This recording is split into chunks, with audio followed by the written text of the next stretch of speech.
Hello friends, welcome to నా cricket. నేను Harsha. Match number 57 RCB versus KKR match చూసుకుంటే రాయ్పూర్లో match అయితే జరగబోతుంది. పిచ్ ఏ విధంగా బిహేవ్ చేస్తే అనేది అయితే చాలా చాలా ఇంట్రెస్టింగ్ ఉంది.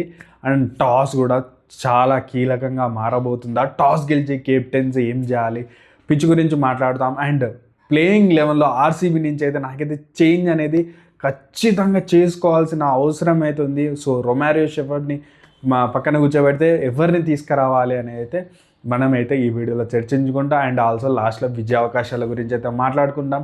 అండ్ లాస్ట్ 5 మ్యాచెస్ అంటే 6 మ్యాచెస్ అంటే 2.0 స్టార్ట్ అయిన తర్వాత 6 మ్యాచ్ల ప్రిడిక్షన్లో 4 ప్రిడిక్షన్ అయితే కరెక్ట్ అవ్వడం జరిగింది.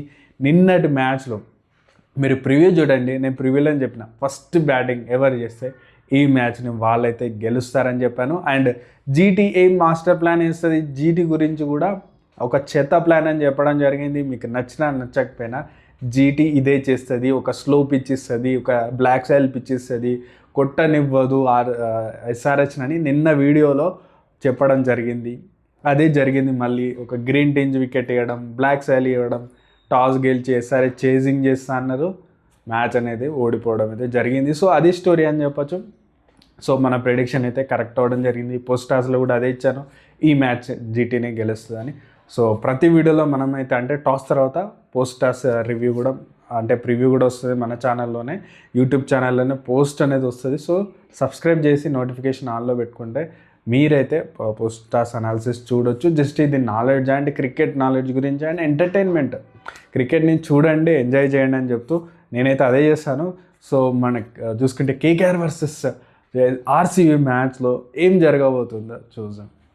ఫస్ట్ వచ్చేసి పిచ్ అనేది మెంటల్ ఎక్కిస్తుందని చెప్పొచ్చు ప్లేయర్లందరికీ. ఎందుకంటే మనకి ఇక్కడ మ్యాచ్లు ఎక్కువ జరగలేదు అండ్ ఆల్సో పిచ్ గురించి కూడా ఎవరికి అంత తెలియదు. బట్ లాస్ట్ మ్యాచ్ చూసుకుంటే చాలా చాలా అదృష్టంతో ఆర్సీబీ ఈ మ్యాచ్ని అయితే గెలిచింది. యాక్చువల్గా ఓడిపోవాల్సిన మ్యాచ్ అని చెప్పుకోవచ్చు. చాలా కష్టపడుతూ ఆర్సీబీ ఆ మ్యాచ్ అయితే గెలిచింది. మన ప్రిడిక్షన్ కూడా కరెక్ట్ అయింది. బట్ పిచ్ చూసుకుంటే మాత్రం పిచ్ అనేది అన్ఈవెన్ బౌన్స్ ఉంది. అంటే ఒకే జాగాలో బాల్ పడి కొంత హైట్లో వస్తే ఇంకో జాగాలో అదే జాగాలో పడి కొంచెం లో బౌన్స్ వస్తుంది, బ్లాక్ సైల్ పిచ్ ఉండడం. సో ఎప్పుడైతే ఈ బౌన్స్ మనకు చూసుకుంటే స్పిన్నర్లకు అనుకూలించే పిచ్ లాగా అనిపించడం లేదు, కానీ ఖచ్చితంగా ఫాస్ట్ బౌలర్స్ అంటే అదే బౌన్స్లో పడి హైట్ అనేది డిఫరెన్స్ ఉంది, బ్యాట్ దగ్గరికి వచ్చేది డిఫరెన్స్ ఉంది కాబట్టి బ్యాటర్లు స్ట్రోక్ మేకింగ్ చేయడానికి ఇబ్బంది పడతారు, అంటే షార్ట్ మీద కమిట్ కారు. సో అందువల్ల ఎప్పుడైతే కమిట్ అవుతారో వికెట్లు అనేవి పడతాయి. సో స్ట్రోక్ మేకర్లే ఖచ్చితంగా ఇబ్బంది అనేది ఉంటుంది. కాబట్టి ఈ స్టేడియం అనేది చాలా చాలా దారుణమైన స్టేడియం అని చెప్పుకోవచ్చు. ఆర్సీబీకి కూడా బ్యాడ్ లక్ నడిచే అవకాశాలు కనిపిస్తున్నాయి. బట్ లాస్ట్ మ్యాచ్లో అదృష్టవశాత్తు భువి ఆ 6 కొట్టండి, లేకపోతే మ్యాచ్ అనేది ఓడిపోతుండే ఆ మ్యాచ్ అనేది. సో అండ్ ఆల్సో ఆపోజిట్లో యంగ్ బౌలర్ ఉన్నాడు కాబట్టి అది కూడా కన్సిడరేషన్. చాలా లక్ అనేది ఆర్సీబీకి లభించిందని చెప్పొచ్చు. బట్ ఈ పిచ్ మీద సేమ్ అదే విధంగా ఉండే అవకాశాలు ఉన్నాయా అంటే ఎస్, ఉండే అవకాశాలు ఉన్నాయి. బట్ ఏమన్నా వేరే పిచ్ని ఏమైనా సెలెక్ట్ చేసుకుంటారో అది కూడా చూసుకోవాలి. ఒకవేళ వేరే పిచ్ ఉంటే మాత్రం కొంచెం బ్యాటింగ్కి అనుకూలించే విధంగా ఉండే అవకాశం ఉంది. చేజింగ్ టీమ్కి అడ్వాంటేజ్ అవుతుంది. బట్ అదే పిచ్ ఇచ్చినారా మళ్ళీ టాస్ చాలా క్రూషియల్గా మారబోతుంది. టాస్ గెలిచి ఏం చేయాలి కెప్టెన్ అంటే ఫస్ట్ బ్యాటింగ్ చేసుకోవడం చాలా చాలా ఉత్తమం. ఎందుకంటే ఈ పిచ్ మీద మనకు చేజింగ్లో రన్స్ కొట్టాలి, score board pressure, run rate pressure ఉన్నప్పుడు స్ట్రోక్స్ తగలవు. మ్యాచ్ మళ్ళీ చెప్తున్నాను, రన్స్ చేయడం చాలా కష్టంగా మారే అవకాశాలు ఉంది సెకండ్ హాఫ్లో. ఒకవేళ డ్యూ వచ్చినా రాకపోయినా అన్ఈవెన్ బౌన్స్ అనేది మారదు కాబట్టి ఖచ్చితంగా ఇబ్బంది పెడతారు. ఒకవేళ అదే పిచ్ ఉంటే లేదు, ఒకవేళ ఫ్రెష్ పిచ్ ఉంటే మాత్రం కండిషన్స్ అన్నిటి చాలా చేంజ్ ఉన్నాయి. ఇప్పుడు వర్షం పడుతుంది కొంచెం, అంటే మనకు చూసుకుంటే రాయ్పూర్లో మన మ్యాచ్ ముందు కూడా వర్షం పడ్డది, కొంచెం మాయిశ్చర్ ఉంటుంది. ఈ మ్యాచ్లో కూడా మాయిశ్చర్ ఉండే అవకాశాలు కనిపిస్తున్నాయి. బట్ చూసుకుంటే మనం వెదర్ ఎవ్వరు కూడా ప్రెడిక్ట్ చేయలేం. మ్యాచ్ టైంలో వెదర్ ఉంది, క్లౌడ్స్ అయితే ఉండే అవకాశాలు 100కి 200% ఉన్నాయి. కానీ వర్షం పడ్డదా మ్యాచ్ ముందు ఖచ్చితంగా టాస్ గెలిచి చేజింగ్ ఎంచుకునే అవకాశం. ఎందుకంటే స్టార్టింగ్లో ఆ మాయిశ్చర్ని యూజ్ చేసుకొని స్వింగ్ మనోళ్ళు ఏ విధంగా చేయగలరు ఆర్సీబీ బౌలర్స్ అందరికి కూడా తెలుసు కాబట్టి మంచి బౌలింగ్ చేయగలరు. కాబట్టి ఆర్సీబీకి కలిసి వస్తుంది ఒకవేళ టాస్ గెలిచి చేజింగ్ చేస్తే. ఒకవేళ వేరే పిచ్ అయితే కనుక, లేదంటే మాత్రం చాలా చాలా క్యాలిక్యులేషన్స్ చాలా చేంజ్ అయిపోతాయి. సో వెదర్ అయితే డ్యూ ఫ్యాక్టర్ వచ్చేలాగా కూడా కనిపిస్తుంది. కొంచెం టెంపరేచర్ డిఫరెన్స్ చాలా తక్కువ ఉంది. అండ్ సెకండ్ హాఫ్లో డ్యూ వచ్చే అవకాశాలు కూడా కనిపించడంతో చాలా అంటే టాస్ గెలిచి ఏం చేయాలనే కన్ఫ్యూజన్లో కెప్టెన్స్ పడే అవకాశాలు కూడా ఉన్నాయి. అండ్ వెదర్ ఈ విధంగా ఉంది. అండ్ పిచ్ గురించి చూసుకుంటే మాత్రం చెప్పినట్టు అదే పిచ్ అయితే మాత్రం ఖచ్చితంగా ఇబ్బందులు తప్పవు. ఫస్ట్ బ్యాటింగ్ చేయడం ఉత్తమం, ఎందుకంటే రెండు మ్యాచ్లు జరిగినప్పుడు సెకండ్ హాఫ్కి ఇంకా స్లో అయ్యే అవకాశం ఉంది, అన్ఈవన్ బౌన్స్ ఇంకా పెరిగే అవకాశం ఉంది. కాబట్టి better to do first batting అని చెప్పొచ్చు. So weather and pitch condition ఈ విధంగా ఉన్నాయి. అండ్ ప్లేయింగ్ 11 విషయానికి వస్తే ఆర్సీబీ ప్లేయింగ్ 11లో ఏమైనా చేంజెస్ చేయాలంటే ఖచ్చితంగా చేసుకోవాలి. రొమారియో షెఫర్డ్ని నాకు తెలిసినంత వరకు టాక్టికల్గా చూసుకున్నా, అంటే ఆయన పర్ఫార్మెన్స్ 11 బాల్స్లో 4 కొట్టి అసలు మ్యాచ్ గెలిచే దగ్గర అంటే సింగిల్ తీసినా ఈజీగా గెలిచే మ్యాచ్ని చాలా టఫ్ చేసినాయని చెప్పొచ్చు. బట్ అది పక్కన పెట్టినా సరే ఈ పిచ్ మీద మీకు ఫాస్ట్ బౌలర్లకు అనుకూలిస్తుంది. అంటే ఫాస్ట్ బౌలర్లకు అంటే మంచిగా అంటే అన్ఈవన్ బౌన్స్ ఉన్నప్పుడు ఫాస్ట్ బౌలర్స్కి ఎక్కువ అనుకూలిస్తుంది. మీరు చూసిన లాస్ట్ మ్యాచ్లో ఎంఐ అయినా సరే కొంచెం ఫాస్ట్ బౌలర్ల వైపే వెళ్ళడం జరిగింది. స్పిన్నర్లు తెచ్చుకున్నా సరే బౌలింగ్ చేయించలేదు, లెఫ్ట్ హ్యాండర్ ఉన్నారని. సో ఫాస్ట్ బౌలింగ్కి అనుకూలిస్తుంది కాబట్టి మీరు జేకబ్ డఫిన్ తెచ్చుకోండి. మీరు చూసుకుంటే రొమారియో షెఫర్డ్ ప్లేస్లో డఫిన్ తెచ్చుకుంటే మీకు 3 సాలిడ్ బౌలర్లు అవుతారు. మీరు చూడండి, భువీ అవుతాడు, అండ్ హేజల్వుడ్ అవుతారు, డఫీ అవుతాడు, అండ్ ఆల్సో రసిక్ కూడా స్లోవర్స్ ఇవన్నీ వేస్తారు. కాబట్టి తన నుంచి కూడా మంచి బౌలింగ్ వస్తుంది. మీకు కృణాల్ పాండ్యా ఈ విధంగానే ఉన్నాడు. కావాలంటే మీకు మంగేష్ అనే ఒక ప్లేయర్ ఉన్నాడు, యంగ్ ప్లేయర్, ఆల్రౌండరు. మనకు డొమెస్టిక్లో చాలా నేమ్ కనిపించింది.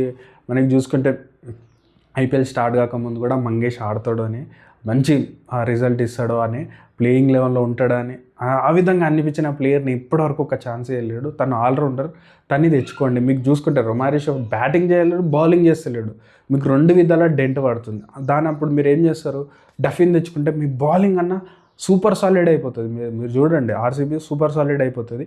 దెన్ మీరు ఏదైతే రన్స్ కొట్టకుండా మీరు ఇక్కడనే తక్కువ చేసుకున్నప్పుడు ఇండియన్ బ్యాటర్ కొంచెం తెలివితోటి ఆడే ప్లేయర్లను మీరు పెట్టుకోండి. స్వప్నిల్ కూడా ఆడించండి, ప్రాబ్లం లేదు. ఒకవేళ మంగేష్ని ఆడించద్దు ఎక్స్పీరియన్స్ తోటి, స్వప్నిల్ కూడా మంచి స్పిన్ వేయగలడు, తను కూడా బ్యాటింగ్ చేయగలడు. సో ఇలాంటి ఆప్షన్స్ తోటి వెళ్తే నాకైతే అనిపిస్తుంది రొమారియో షెఫర్డ్ని ఖచ్చితంగా కూర్చోబెట్టే అవకాశాలు 99.9% ఉన్నాయి. అంటే టాక్టికల్గా చూసినాం.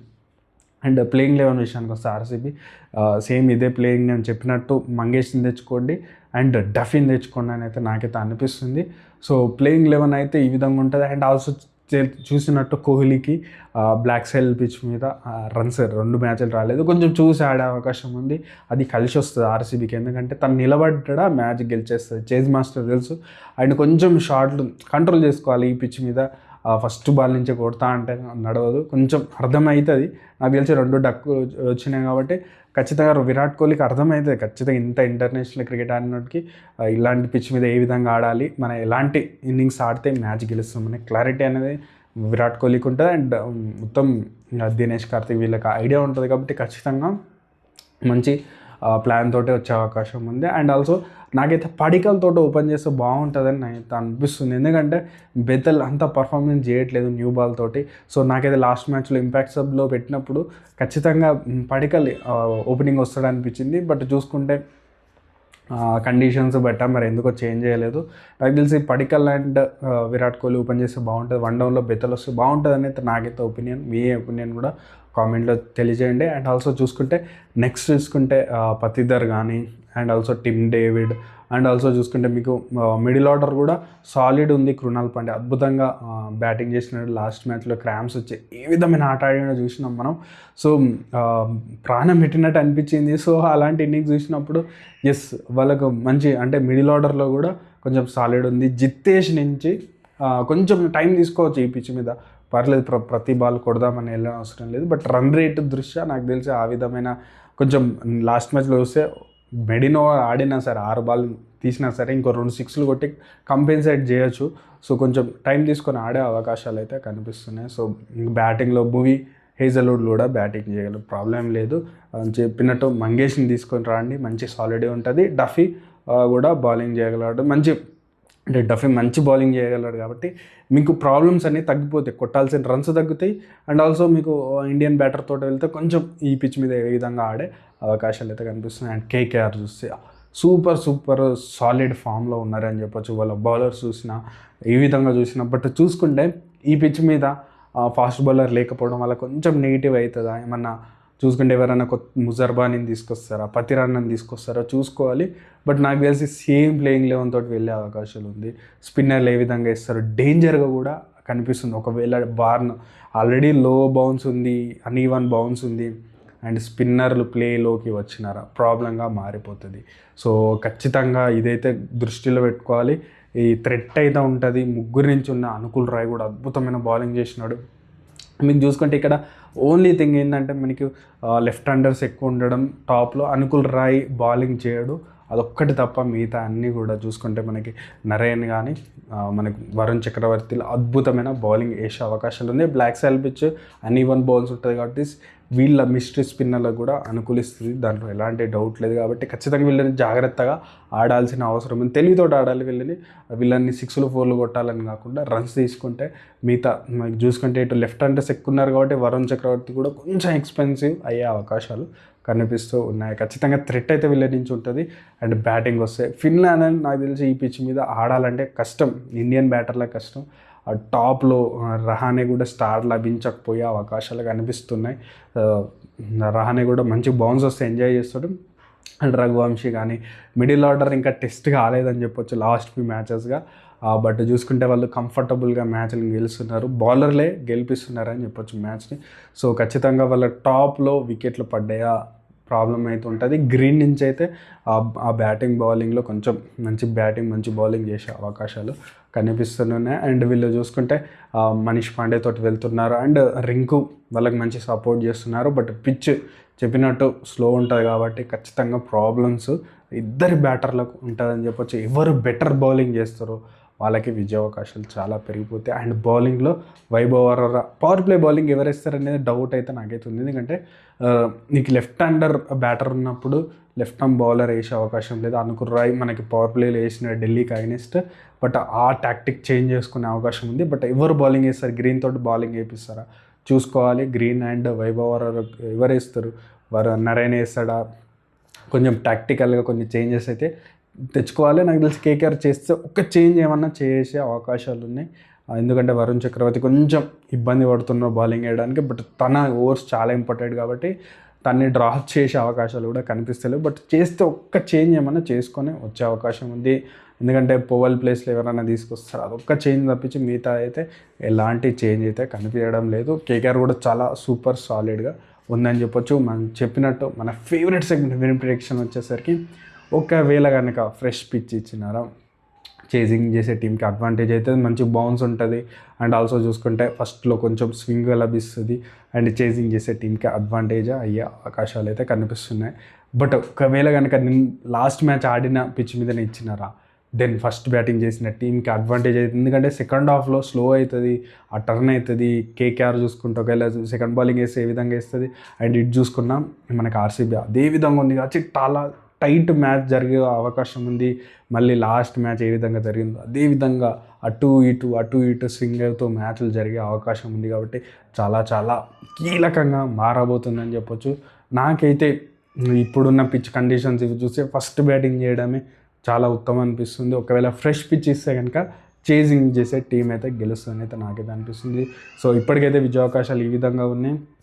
సో మనమైతే ఒకవేళ కనుక యూజ్డ్ పిచ్ ఇచ్చినారా అంటే నేను మొన్న మ్యాచ్ జరిగిన పిచ్ ఇస్తే ఫస్ట్ బ్యాటింగ్ చేయడం ఉత్తమం, ఒకవేళ ఫ్రెష్ పిచ్ ఇస్తే చేజింగ్ చేసిన టీం గెలుస్తుందని అయితే నేనైతే అనుకుంటున్నాను. ఇది వీడియో నచ్చితే ఖచ్చితంగా లైక్, షేర్, సబ్స్క్రైబ్తో పాటు మళ్ళీ చెప్తున్నాను, మనం ఎలాంటి బెట్టింగ్ యాప్స్లో ఎంకరేజ్ చేయము. పోస్ట్ స్టార్స్ అనాలిసిస్ వస్తుంది ఛానల్లోనే, జస్ట్ చూడండి, ఎంజాయ్ చేయండి. వీడియోని ఇక్కడ చూస్తే ఇంత నచ్చినట్లే ఉంది కాబట్టి ఖచ్చితంగా లైక్, షేర్, సబ్స్క్రైబ్తో పాటు లాస్ట్ మ్యాచ్ మనం చెప్పిన జీటీ వర్సెస్ ఎస్ఆర్హెచ్ మ్యాచ్ గురించి మన ప్రెడిక్షన్ మీకు ఏ విధంగా అనిపించిందో కామెంట్ సెక్షన్లో తెలియజేయండి.